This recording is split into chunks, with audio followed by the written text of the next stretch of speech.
Your phone buzzes. You already know it's probably nothing. A promo code, a notification you don't care about, and yet your hand moves before your brain finishes the sentence. You check it anyway. But the real answer for why you do this is far stranger than willpower or addiction or bad habits. It starts almost 2 million years ago in a body that had no idea what a phone was. Picture your ancestor walking through tall grass, hungry, watching. There's no guarantee of food today. There never is. Some bushes are empty, some are full. Your ancestor doesn't know which bush is which until they check. So they check again and again. That checking behavior isn't laziness, it's survival software written into the brain by millions of years of uncertain outcomes. Scientists have a name for this kind of searching. They call it foraging behavior. And your brain, right now, today, is still running the exact same program, except the bushes have been replaced by notifications. Here's where it gets strange. You might assume you check your phone because you expect something good, a message, a like, news, but that's not quite what's happening in your head. Your brain isn't rewarding you for getting something good. It's rewarding you for not knowing what you're going to get. In the 1930s, a psychologist named B.F. Skinner ran a now famous experiment with pigeons and levers. One group of pigeons got a food pellet every single time they pressed the lever. Reliable, predictable, boring in a sense. Another group got a pellet only sometimes, at random intervals. Same lever, same pigeons, completely different behavior.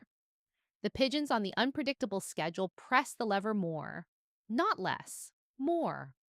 They pressed it obsessively, long after the food stopped coming entirely. Skinner called this variable reinforcement. Uncertainty, it turns out, is more compelling than certainty. Isn't that backwards from what you'd expect? You'd think your brain would prefer a sure thing, but a sure thing gives you no reason to keep checking. Uncertainty is what keeps the loop open. Decades later, a neuroscientist named Wolfram Schultz found the mechanism behind this. He studied dopamine, the brain chemical everyone blames for cravings and addiction, but Schultz discovered something more precise. Dopamine doesn't spike the biggest when you get a reward. It spikes the biggest when a reward is uncertain and then arrives. The surprise is the fuel. Predictable rewards barely move the needle at all. Your phone, whether anyone designed it this way on purpose or not, behaves exactly like Skinner's lever. You don't know if the next check will bring something. A message, nothing. A notification that turns out to be spam.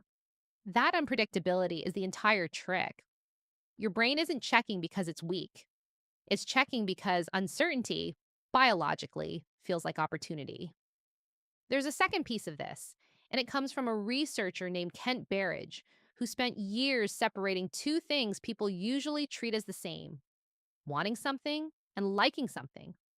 You'd assume they travel together. They don't. Berridge's work on the brain's reward system showed that the circuits driving wanting can fire strongly, even when the liking circuits barely respond at all. You can want to check your phone with real intensity and feel almost nothing when you actually do. Have you ever unlocked your phone, scrolled for 10 seconds, felt nothing, and locked it again? That gap between wanting and liking is not a personal failure. It's a documented split in how the brain is built. Now go back to that ancestor in the grass. Their wanting system needed to fire strongly and constantly, whether or not each individual bush paid off. An organism that only wanted food when it was guaranteed would starve.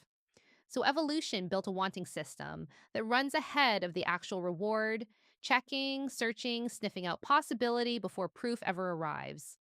That system kept your ancestors alive across ice ages, droughts, and famines they couldn't predict. That same system is still installed in you. It never got an update. It has no idea the environment changed. Here's the part that should make you slightly uncomfortable. Your phone did not have to design this on purpose to exploit it. This pattern already existed deep in your neurology, long before smartphones existed. The interfaces you use every day happen to line up almost perfectly with a reward structure your brain evolved to obsess over. random intervals, unknown outcomes, small, unpredictable payoffs. It's not a coincidence that this feels compulsive. It's a coincidence that it was ever otherwise avoidable. Think about what this means for how you experience your own habits. When you tell yourself you'll check your phone just once, you're not lying to someone else. You're describing an ancient search pattern in modern language. Your ancestor didn't check the third bush because they expected it to be full. They checked because not checking meant certain hunger and checking meant a chance. A chance was always worth more than nothing. You are not weak for reaching towards your phone 40 times a day. You are running a foraging algorithm that has kept humans alive since before there were words for hunger. Does that mean you're stuck with it forever? Not exactly. Skinner's pigeons still press the lever compulsively, but their behavior changed the moment the schedule changed. When rewards stopped entirely and stayed stopped, the pressing eventually faded.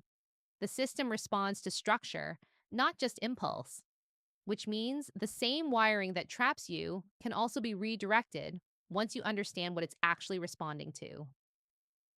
Some of the most effective habit changes researchers have documented don't involve willpower at all. They involve changing the schedule.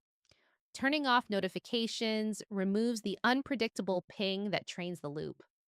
Checking messages at set times instead of randomly throughout the day turns a variable reward into a predictable one. And predictable rewards, as Skinner and Schultz both found, are far less compulsive to chase. There is something almost comforting in that. This isn't a flaw unique to you, born out of this particular decade, this particular device. It's a feature that helped your ancestors find food in unpredictable grasslands, running now on hardware that hasn't caught up to the software. So tonight, when your phone buzzes and your hand moves before your thoughts do, you might notice something. That isn't a broken habit. That's an ancient search behavior, dressed up in a glowing screen, still convinced there might be food in the next bush.